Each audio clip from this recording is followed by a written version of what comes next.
ബഹുമാനത്തോടെ ശ്രീ കെ സുദർശൻ അവരുടെ സാദരം ക്ഷണിച്ചോളൂ.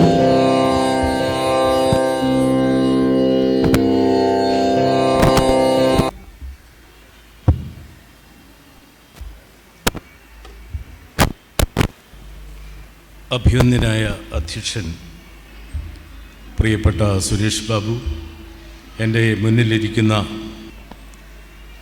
ഏറ്റവും പ്രിയമുള്ളവർ,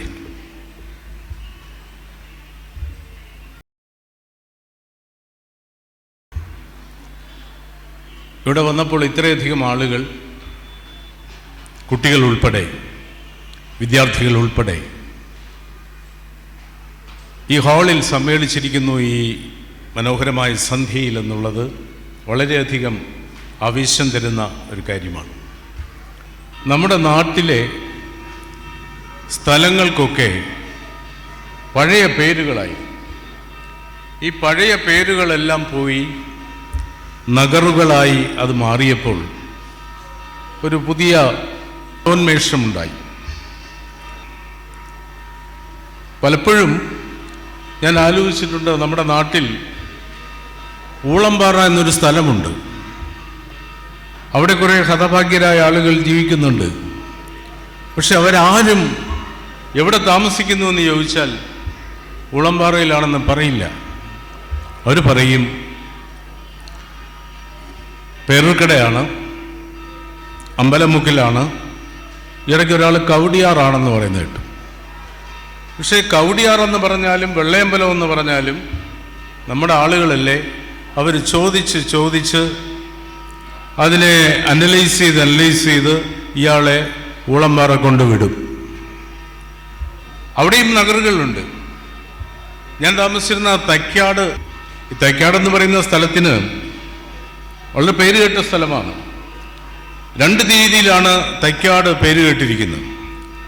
ഒന്ന് ജനനത്തിൻ്റെ കാര്യത്തിൽ, പിന്നൊന്ന് മരണത്തിൻ്റെ കാര്യത്തിൽ. രമണിയെ തൈക്കാട് കൊണ്ടുപോയി എന്ന് പറഞ്ഞാൽ സുഖപ്രസവമാണെന്നാണ്, തൈക്കാട് ആശുപത്രി കൊണ്ടുപോയി എന്നാണ്. മൂപ്പിലാനെ തൈക്കാട് കൊണ്ടുപോയി എന്ന് പറഞ്ഞാൽ ആശുപത്രിയിൽ നിന്ന് നേരെ തൈക്കാട് കൊണ്ടുപോയി എന്ന് പറഞ്ഞാൽ ഇപ്പം പറയണ്ടല്ലോ. ഞാനിവിടെ ഇരുന്നപ്പോൾ എനിക്ക് ഓർമ്മ വന്നത് 10-18 വർഷങ്ങൾക്ക് മുമ്പ് ഈ ജഗതിയിലേക്ക് താമസമായപ്പോൾ കുറച്ച് ദിവസം കഴിഞ്ഞപ്പോൾ ആ ശാന്തി കവാടത്തിലെ, പഴയ ശാന്തി കവാടത്തിലെ പരികർമ്മിയായിട്ടുള്ള അവിടുത്തെ കാര്യങ്ങളൊക്കെ കൊണ്ടെത്തിക്കുന്ന ഈ ശവസംസ്കാര കർമ്മങ്ങളെയൊക്കെ ചെയ്യുന്ന മുരളി എന്ന് പറയുന്ന ഒരു ചെറുപ്പക്കാരനെ വഴി വെച്ച് കണ്ടു. അപ്പം മുരളിയെ നല്ല പരിചയമുള്ളതുകൊണ്ട് അയാൾ എന്നോട് വന്ന് പറഞ്ഞു, സാർ അങ്ങോട്ടൊന്നും കാണാറില്ല, ആ ഭാഗത്തൊന്നും കാണാറില്ല, വീടൊക്കെ മാറിയല്ലേ എന്ന് ചോദിച്ചു. ഞാൻ പറഞ്ഞു, അതെ, ഞാനിപ്പോൾ ജഗതിയിലോട്ട് മാറി. മുരളി പറയുന്നു, സാർ നമ്മുടെ നാട് വല്ലാതെ മാറിപ്പോയി, നമ്മുടെ ആളുകൾ വല്ലാതെ മാറിപ്പോയി. മുരളിയാണ് പറയുന്നത്. അപ്പം ഞാനത് ശ്രദ്ധിച്ചു. ശവസംസ്കാര ചടങ്ങുകളുമായി ബന്ധപ്പെട്ട് നിൽക്കുന്ന മുരളി നാട് മാറിയതിനെക്കുറിച്ച്, സംസ്കാരം മാറിപ്പോയതിനെക്കുറിച്ച് പറയുന്നത് കേട്ടപ്പോൾ എന്തോ കാര്യമുണ്ടെന്ന് എനിക്ക് തോന്നി. മുരളി പറയുകയാണ്, സർ, കഴിഞ്ഞ ദിവസം ഒരു ബോഡി കൊണ്ടുവന്നു. ഇന്നത്തെ ഈ ഇലക്ട്രിക് ക്രിമിറ്റോറിയം വരുന്നതിന് മുമ്പാണ്. ഒരു ബോഡി കൊണ്ടുവന്നു, 4-5 പേരുണ്ട്. അതിൽ ഒരാൾ ഇൻസർട്ട് ചെയ്തിട്ടുണ്ട്. ആ പുള്ളിക്കാരൻ വളരെ അക്ഷമനായിരുന്നു. അപ്പം അവിടെ ചില കർമ്മങ്ങളൊക്കെ ഉണ്ടല്ലോ. അവിടുത്തെ കർമ്മങ്ങൾ ചെയ്യുന്നതിനിടയ്ക്ക് അദ്ദേഹം വാച്ച് നോക്കുന്നുണ്ടായിരുന്നു. ഇടയ്ക്കിടയ്ക്ക് വാച്ച് നോക്കുന്നുണ്ടായിരുന്നു. മുരളിയെ സൂക്ഷിച്ച് നോക്കുന്നുണ്ടായിരുന്നു. ഇയാളെന്താ ഇങ്ങനെയെന്ന് മുരളിക്ക് തോന്നി. മറ്റുള്ളവർ മോശമല്ല, പുള്ളി ഇടയ്ക്കിടയ്ക്ക് നോക്കുമ്പോൾ മറ്റുള്ളവർ ഒളിച്ചൊക്കെ നോക്കുന്നുണ്ട്. കുറച്ച് കഴിഞ്ഞപ്പോൾ മുരളി അടുത്തോട്ട് വിളിച്ചിട്ട് അയാൾ ചോദിച്ചു, ഇത് എത്ര സമയം എടുക്കും, ഈ പരിപാടിയെല്ലാം കൂടെ എത്ര സമയം എടുക്കും? മുരളി പറഞ്ഞു, ഒരു 10-20 മിനിറ്റ് എന്തായാലും ആവും. ഇനി എന്തൊക്കെയാണ് പരിപാടികൾ? പുള്ളി പറഞ്ഞു, ഇതിൻ്റെ ചിതാഭസ്മം കളക്ട് ചെയ്യണം. ചിതാഭസ്മമോ? അതെ, മരിച്ച ആളിൻ്റെ ഭസ്മം. അത് ശരി, അത് ഞങ്ങളൊരു കലശത്തിലാക്കി തരും. എന്നിട്ട് അത് വീട്ടിൽ കൊണ്ടുപോയി കറയുള്ള വൃക്ഷത്തിൻ്റെ ചുവട്ടിൽ വെക്കണം. കറയോ? അതായത് ഈ പ്ലാവ് പോലെയുള്ള കറ വരുന്ന പാലൊക്കെ വരുന്ന വൃക്ഷത്തിൻ്റെ ചുവട്ടിൽ കൊണ്ടുവയ്ക്കണം.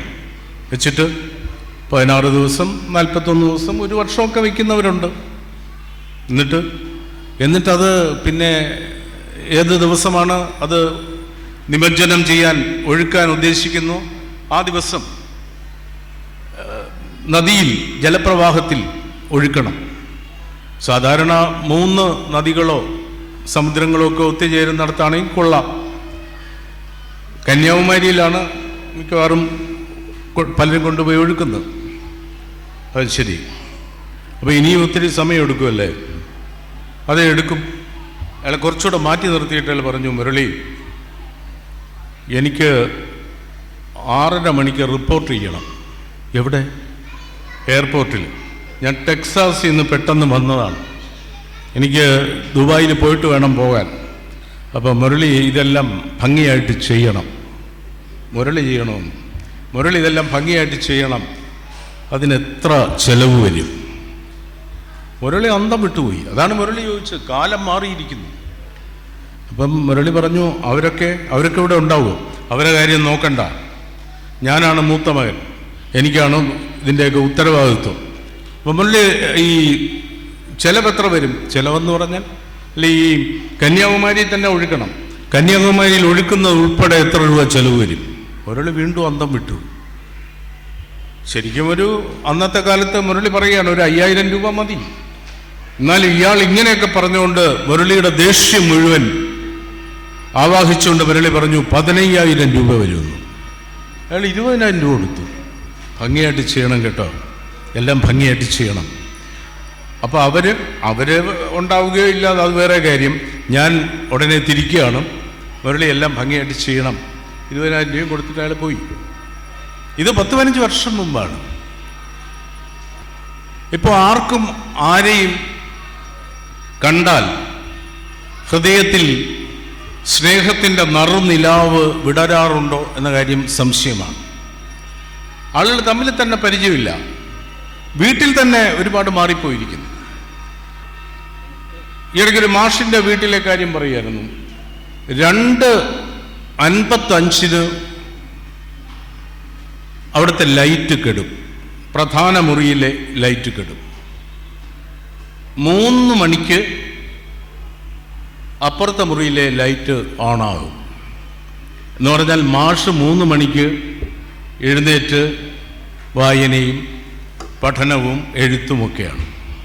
പക്ഷെ 2:55 അദ്ദേഹത്തിൻ്റെ മകൻ കമ്പ്യൂട്ടർ വർക്കൊക്കെ കഴിഞ്ഞ് കിടക്കുകയാണ്. കിടക്കാനായിട്ട് ലൈറ്റ് ഓഫ് ചെയ്യുകയാണ്. ഞാൻ ചോദിക്കുന്ന, അവിടെ കയറാൻ പ്ലാൻ ചെയ്ത ഒരു കള്ളനുണ്ടെങ്കിൽ ആ കള്ളൻ ഇങ്ങനെ വെയിറ്റ് ചെയ്യുകയായിരിക്കും, ഈ ലൈറ്റ് എപ്പോഴാണ് കിടുന്നത്. ഇപ്പോൾ 2:55 ലൈറ്റ് കിട്ടും. അപ്പോൾ അയാൾക്ക് വലിയ സന്തോഷമായി. 3 മണിക്ക് ലൈറ്റ് ഇടുകയാണ്. അയാളുടെ അവസ്ഥ ആലോചിച്ച് നോക്കുക. എന്ന് പറഞ്ഞാൽ ഈ 3 മണിക്ക് കിടക്കുന്ന മകൻ ഉണരുന്നത് എപ്പോൾ? ആരുടെയും കുറ്റമല്ല, മാറിപ്പോയിരിക്കുന്നു. നമ്മൾ ഈ കല്യാണമൊക്കെ വിളിക്കാൻ പോകുമ്പോൾ ചിലർ ഒരു മര്യാദ ഇല്ലാതെ പറയും, മക്കളെ കൂടെ കൊണ്ടുവരണം.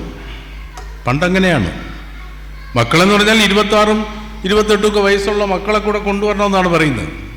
ഈ മക്കളെ കാണുന്നത് തന്നെ ഒരേ വീട്ടിൽ വെച്ച് വല്ലപ്പോഴുമാണ്.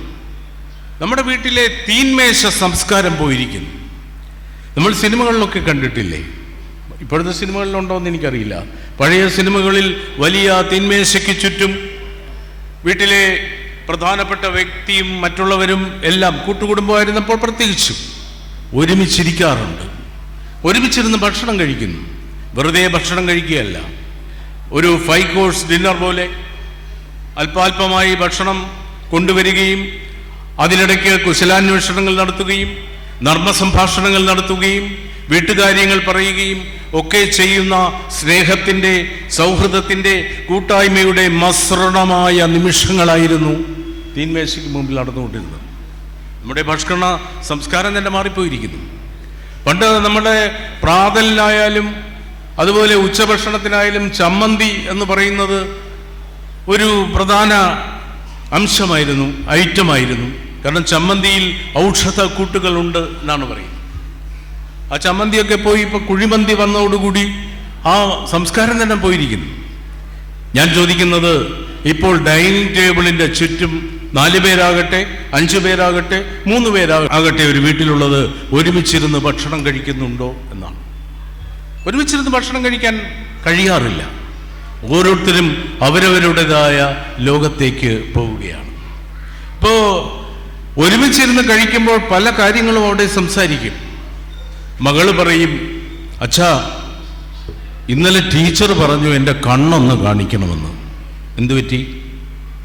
ഞാൻ ബാക്കിലിരുന്നിട്ട് എഴുതാൻ പറ്റാത്തതുകൊണ്ട്, ഞാനെല്ലാം എഴുതാത്തതുകൊണ്ട് ടീച്ചറിൻ്റെ ഫ്രണ്ടിലിരുത്തിയിട്ടും ബോർഡിൽ എഴുതുന്ന എനിക്ക് കാണാൻ പറ്റുന്നില്ല. അതെന്താ നീ പറയാതിരുന്നത്? അതൊക്കെ പറയാൻ, പങ്കുവയ്ക്കാൻ ഈ തീന്മേശയുടെ മുന്നിലിരിക്കുന്ന ആ നിമിഷങ്ങളുണ്ടല്ലോ, ആ നിമിഷങ്ങളാണ് സഹായിക്കുന്നത്. ഭാര്യ പറയും ഭർത്താവിനോട്, നിങ്ങൾ ഇന്നലെ ടെസ്റ്റ് ചെയ്യാൻ പോയല്ലോ, ഷുഗർ എങ്ങനെയുണ്ട്? നീ ചോദിച്ചില്ലല്ലോ. ഷുഗർ കുഴപ്പമില്ല, പക്ഷേ യൂറിക് ആസിഡ് കൂടുതലാണ്. ഡോക്ടറെ കണ്ടായിരുന്നോ? ഞാൻ ഇന്നലെ വൈകിട്ട് കണ്ടു. ഇങ്ങനെയുള്ള കൊച്ചു കൊച്ചു കാര്യങ്ങൾ പോലും പങ്കുവയ്ക്കാനുള്ള സന്ദർഭങ്ങളില്ലാത്ത വിധത്തിൽ വ്യക്തികളും അകന്നുകൊണ്ടിരിക്കുന്ന ഒരു സമയം, ഒരു കാലഘട്ടം. കാരണം എല്ലാവരും അവരവരുടേതായ ലോകത്താണ്.